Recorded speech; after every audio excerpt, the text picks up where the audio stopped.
It's Friday. Say happy Friday. Okay, so I'm doing this a day early because I will be out of town tomorrow. Not that you need to know that, but anyway. So the thing that I have been learning this week actually has been that it is really easy for me personally to assume a victim mentality and blame things on other people or other circumstances. And this is obviously a pretty heavy topic because, it just seems that way, right? It just seems like once you realize that you do this, it's almost just like, what? And it's also, I heard yesterday, like, when you lead an emotionally up and down life, so like the victim mentality is, to me, is very dramatic and very judgmental and very critical. Like when you lead a life like that, like it's an exhausting life. And I can attest to that. I feel like this week, okay, this week in particular, it's been like I have felt just exhausted in every sense of the word, and I really, haven't physically done that much, but I think just working through all the layers here have been like, oh, there's there's obviously some weight behind this, and it needs to be, looked into, taken care of, right? That's what we do as coaches, is help people get to the root of the problems, like I've mentioned before with the garden analogy and things like that. And so I was kind of fighting going on here all day because I knew that I wanted to come on today sometime, and earlier the Lord was like, just go on right now. I'm like, no, I got kids in the bathtub, and anyway, it was just, to me, I was like, this is not going to work. But not saying that I was using a victim mentality in that situation. But I think this is a situation, this is a topic for me that I have not really explored that much at all. And so here I am exploring this with you. And yesterday I wrote down some phrases, and I was thinking, what characterizes a victim mentality for myself? Like examples of what I say are, I can't do this because you did blank, or I don't know how to do this because of this, or how am I supposed to help you when you won't blank, or why does he or she or they always do that to me? I can't believe you did that to me. Or thinking things like, you made me do it, or you made me feel sad, you made me mad in this situation. And I can tell you that I've said those things again and again and again and again, like multiple times a day in some instances. And so it's just a really profound awareness for me of, I know where this comes from, but at the same time, to realize how much I actually am projecting this in my own life is kind of, I don't know, just disturbing to me, I guess. And it should be, right?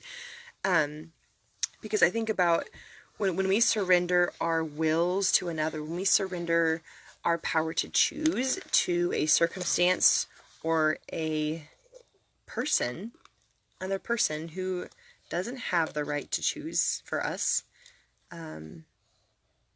it's just like you're living those words when I say those things. When I say those things, I'm living them, of like, how dare you do this to me? Or why would I be dealt this situation? Who's in for me? Who wants to do these things?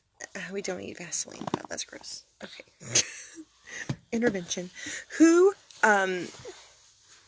We think, we just think all these things, like people think that we are out to get them, or that they're out to get us, or we just like start to develop all these different thoughts around different areas of our life. At least that's what my experience has been. Anyway, so I just want, like, I have to remind myself that words become flesh, like we are incarnate machines. Like, to believe the lie that we have no choice and that we're powerless and that we are hopeless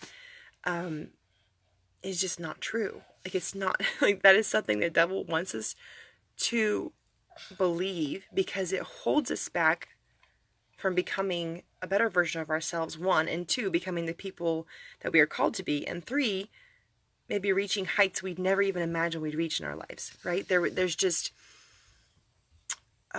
so much behind it, and there's been so many different layers. Like, I can't even unpack all the layers for you, but I know that for me, like, being a victim is a way that I was getting attention, the way that I was feeling seen and heard as a person.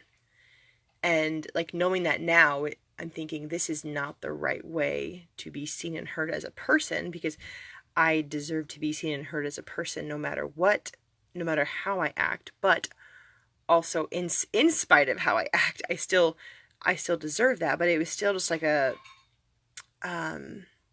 like, I have been called emotional or dramatic a lot in my life, and I think this would probably be another indication of the victimhood mentality that I've been living in for many years now. Anyway, so I just want to share with you, like, don't be afraid. Don't be afraid to go deep. Like, when you're angry about something, it's telling you that there's something else that is underneath it. Like, anger is always a surface emotion. And I have been angry a lot of my motherhood life, I would say. In the last 5 years, there's been a lot of anger, a lot of feelings of powerlessness, a lot of feelings of hopelessness, crying over situations, crying about how I can't change people, right? There's just lots of, sum it up, victimhood mentality of me declaring I have no power in this situation. Which sometimes I don't. Sometimes I can't control a situation, but I have the power to change myself, and I have the power to study for myself. I have the power to pour into myself so that I can become a better person through this, and so that I can pour into others. It's just,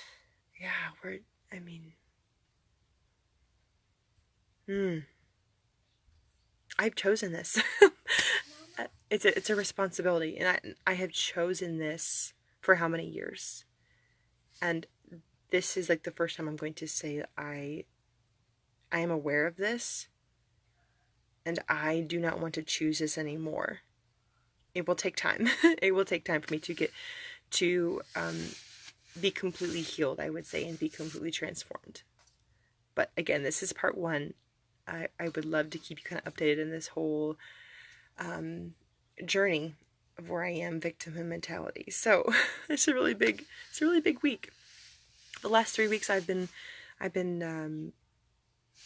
buffering, I would say. I have been, shopping online a lot, eating more sweets, especially chocolate, watching more television, just anything to get my mind off of this topic right here. Okay.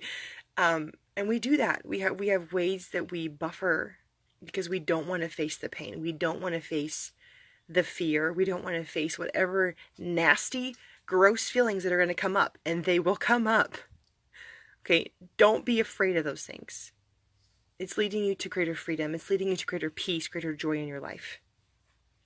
Mama? And if you need anything, just a moment, bud. If you need help in this journey, like, I am here for you. Reach out to me. He's playing with the mousetrap. Of course he is.